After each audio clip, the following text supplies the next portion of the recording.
Hi, Andy XL back with another NFXL podcast, continuing my look through each of the eight divisions post the draft to analyse where each team stands now.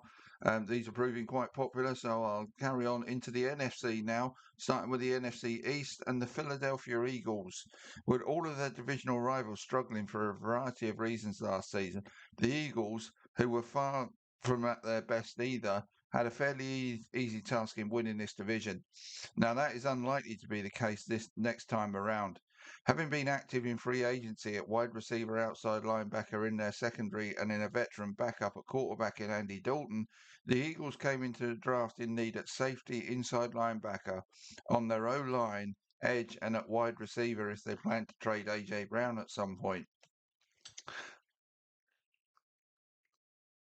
Sorry, croaky throat.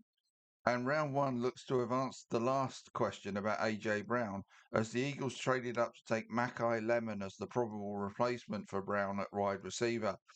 And in round two, they took a hybrid tight end wide receiver type in Eli Stowers, who might be the red zone replacement for Brown and the long term successor to Dallas Goedert, too. They then rounded out day two with another long term, short term move by adding offensive tackle Markel Bell as an O lineman they need now, and maybe also as a long term replacement for veteran Lane Johnson.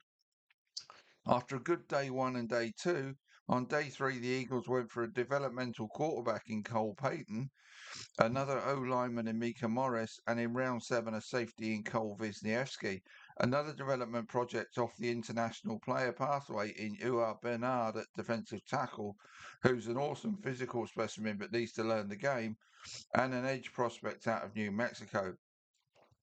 Whilst their day one and day two additions look like good moves, day three was all about the longer term rather than the now, and leaves them still in need at safety, inside linebacker, and maybe on the edge too. So that's the Eagles. Let's move on to the Washington Commanders.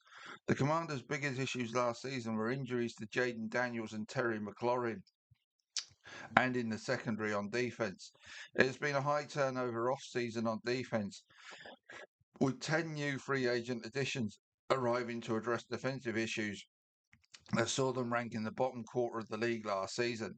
They added a tight end running back and two wide receivers too, but Chigakonkwo at tight end may be the most significant of those additions.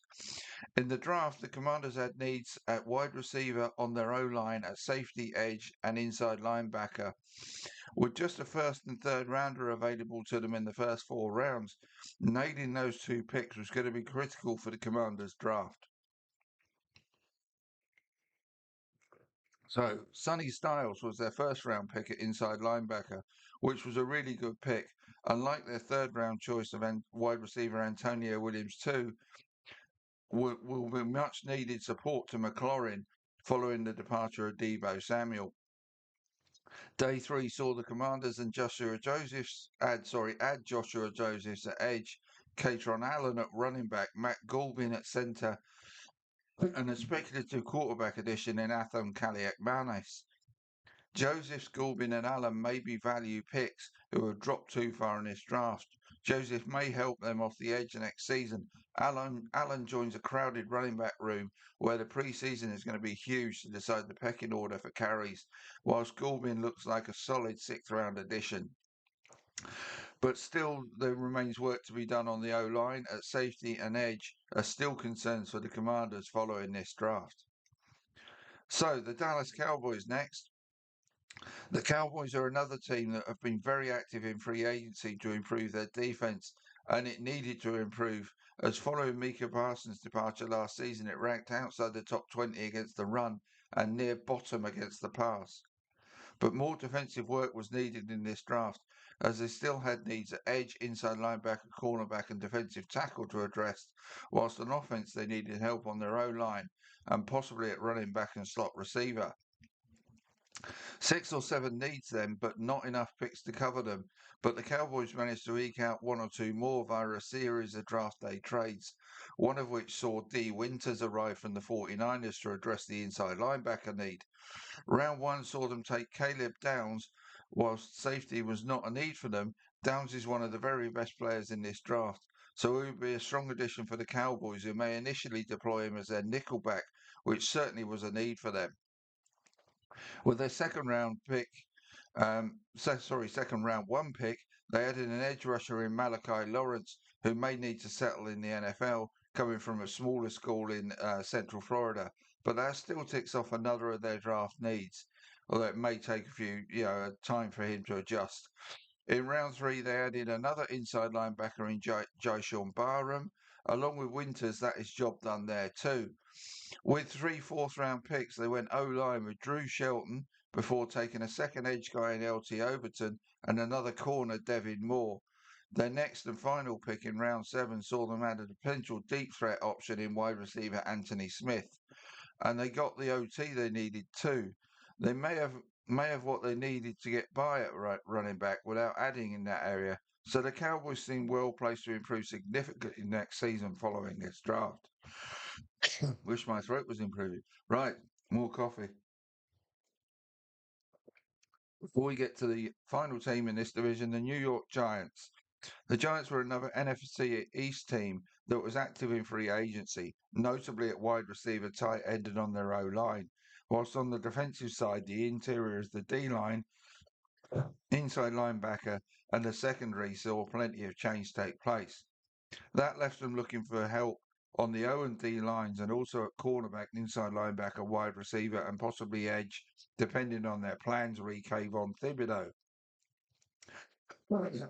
And a first 3-round haul of inside linebacker Arvell Reese, offensive tackle Francis Maragoa, cornerback Colton Hood, and wide receiver Malachi Fields took care of 4 of those 6 needs. Edge may not be a need if Thibodeau stays, so that still leaves the D line in the wake of Dexter Lawrence, pre-draft trade to the Bengals, as the remaining need. Although that edge need also, Arvell Reese may be deployed there. So plenty of good work in the early rounds. But the Dexter Lawrence situation still leaves there. Shelby Harris and Lecky Foto came in via free agency, but is that enough to fill their need? I'm not sure it is. I'm just going to double check actually because I think they've made another move recently. So let's just check up on that. Give me 1 second. Quick bit of typing. It will be there. So I'm sure they just made a move at defensive tackle that slipped my mind. And if my computer will wake up as quickly as I will in the morning, come on, music while you wait. They could be Giants. Anyway, yeah, DJ Reader. That's who I was thinking of. They've just added DJ Reader as well. So they're clearly aware of the need there, but replacing Lawrence is still a massive task for them. And it has to be interesting to see how that all pans out. Now, last season's injuries to Malik Neighbours and Cam Scatterby hurt the Giants badly on offense. With them back and the additions made, this team looks set to be far better on offense next season. But they struggled badly against the run, and that D-line question looms large as a result ahead of the coming season, and he's going to be pivotal for them. So to sum up the NFC East, what is going on with my throat? Anyway, to sum up the NFC East, Washington, Dallas, and the Giants all look likely to improve plenty on last season. So for me, this is going to be a really tightly contested division in 2026. The amount of change on those 3 challenging teams' rosters may take time to settle in. So the early part of the season is where the Eagles may need to establish a lead if they are to retain their divisional title, as I can see all 3 of the other teams getting stronger as the season progresses. The Giants remain the outsiders to win this division, as this has the look of it being a year too soon for them to do so, and those line issues remain a question. But there's really questions over all of these teams to a degree, but all of them look like they're going to be good teams next season, and that's true of the NFC. Full stop. I don't mean there's a bad team in the NFC this year, whereas there's a couple in the AFC. So that's it for the NFC East. I'll be back next with the NFC North. See you soon.